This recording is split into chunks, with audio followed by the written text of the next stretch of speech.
కేసును ఉపసంహరించుకుంటాను. ఘటనకు అల్లు అర్జున్ కు ఎలాంటి సంబంధం లేదు. అల్లు అర్జున్ ను విడుదల చేయాలనేసి రేవతి భర్త భాస్కర్ అంటున్నారు. మరి దీనికి సంబంధించి మరింత సమాచారాన్ని మా అసిస్టెంట్ డైరెక్టర్ హోం ప్రకాష్ గారు అందిస్తారు. హోం ప్రకాష్ గారు చెప్పండి.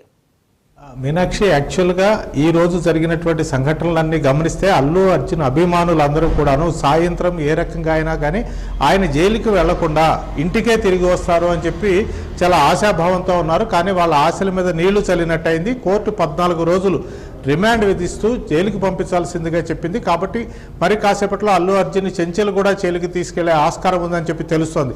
ఇది ఇలా ఉంటే ఇక్కడ క్వాష్ పిటిషన్కి సంబంధించినటువంటి విచారణ అయితే ఇంకా జరుగుతూ ఉంది. దానికి సంబంధించి పూర్తి సమాచారం మరి కాసేపట్లో మనకు వచ్చేది ఉంది. ఎందుకంటే అల్లు అర్జున్ మొదటి నుంచి ఏమి వాదిస్తూ వచ్చారు అంటే, నేను ఆల్రెడీ ముందస్తు సమాచారం ఇచ్చాను పోలీసులకి, అలాగే 20 సంవత్సరాలుగా నేను అక్కడ నా సినిమా ఏది రిలీజ్ అయినా కానీ మొదటి రోజు థియేటర్కి వెళ్ళి అభిమానుల మధ్య చూస్తున్నాను. కాబట్టి అక్కడ విఫలమైంది. కొంత థియేటర్ యాజమాన్యం బాధ్యత ఉండి ఉండొచ్చు, అలాగే పోలీసుల బాధ్యత ఉండి ఉండొచ్చు. కానీ ఓవరాల్గా మొత్తం నా మీద నెట్టివేయటం అన్నది ఎంత మాత్రమూ సమంజసం కాదు అని చెప్పి ఆయన తరపున న్యాయవాదులు వాదిస్తూ వచ్చారు కోర్టులో. ఎందుకంటే క్వాష్ పిటిషన్లో కూడా వాళ్ళు స్పష్టంగా చెప్పింది అదే. ఎలా అంటే ఏదో ఉద్దేశపూర్వకంగా ఒక మరణానికి ఈయన కారణమయ్యారు అంటూ ఏకపక్షంగా ఈయన అందులో ఇరికిచ్చే ప్రయత్నం చేస్తున్నారు. ఈయన మీద పెట్టిన కేసులు ఏవైతే ఉన్నాయో కూడా, సెక్షన్స్ ఏవైతే ఉన్నాయో కూడా అవి కూడా సమంజసమైనవి కావు అని చెప్పేసి వాళ్ళు వాదించారు. దాని మీద ఏమైందంటే చిక్కడపల్లి పోలీసులను వివరణ అడిగారు జస్టిస్ శ్రీదేవి.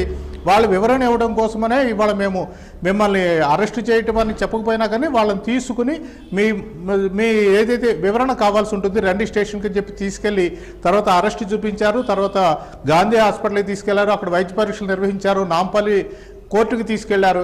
అక్కడ కోర్టు మాత్రం రిమైండ్ విధించింది. ఇదే నేపథ్యంలో ఆసక్తికరమైంది అంటే, ఇంకో పక్క క్వాష్ పిటిషన్కి సంబంధించి ఎవరైతే రేవతి భర్తున్నారో ఆయన ఫస్ట్ నుంచి కూడా అంటున్నది అదే, మాకెక్కడ అల్లు అర్జున్ గారి మీద ఇది ద్వేషమో లేకపోతే ఆయన కారణంగానే నా శ్రీమతి చనిపోయిందో అని మేము భావించడం లేదన్నారు.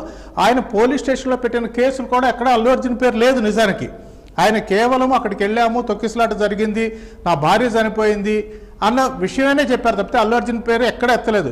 అల్లు అర్జున్ తరపు న్యాయవాదులు కూడా స్పష్టంగా చెప్పింది ఏంటంటే, ఎవరైతే మీకు అంటే ఒక ఆరోపణ చేశారో తన భార్య చనిపోయిందని, వాళ్ళు ఎక్కడా కూడాను అల్లు అర్జున్ పేరును ప్రస్తావించలేదు. ఈయన రావడం వల్లే ఆవిడ చనిపోయిందని చెప్పలేదు.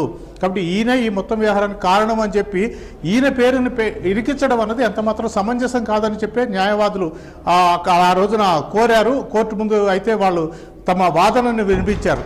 కానీ ఈ రోజున రిమైండ్ విధించిన నేపథ్యంలో 14 రోజుల పాటు అయితే ఆయన జైల్లో ఉంటారా, ఈ లోపు మధ్యంతర ఉత్తర్వులతోనో లేకపోతే ఇంకేదన్నా ఫర్దర్గా ఇప్పుడు జరుగుతున్న క్వాష్ దానికి సంబంధించి న్యాయమూర్తి ఇచ్చేదాన్ని బట్టి ఇంకా త్వరగానే వస్తారన్నది చూడాల్సి ఉంటుంది. ఏదైనా కానీ కనీసం సోమవారం దాకా ఆయన అరెస్టును ఆపండి అని చెప్పి న్యాయమూర్తులు కోరారు. కానీ ఇంత ఆలస్యంగా ఇప్పుడు ఈ కేసు వేయటం అన్నది సమంజసం కాదు అని చెప్పేసి వాళ్ళు అనడం జరిగింది. కానీ వీళ్ళు రిక్వెస్ట్ చేశారు. నిరంజన్ రెడ్డి ఎవరైతే ఉన్నారో అల్లు అర్జున్ తరపున న్యాయవాది, ఆయన అయితే తన వంతు ప్రయత్నం అయితే చేశారు.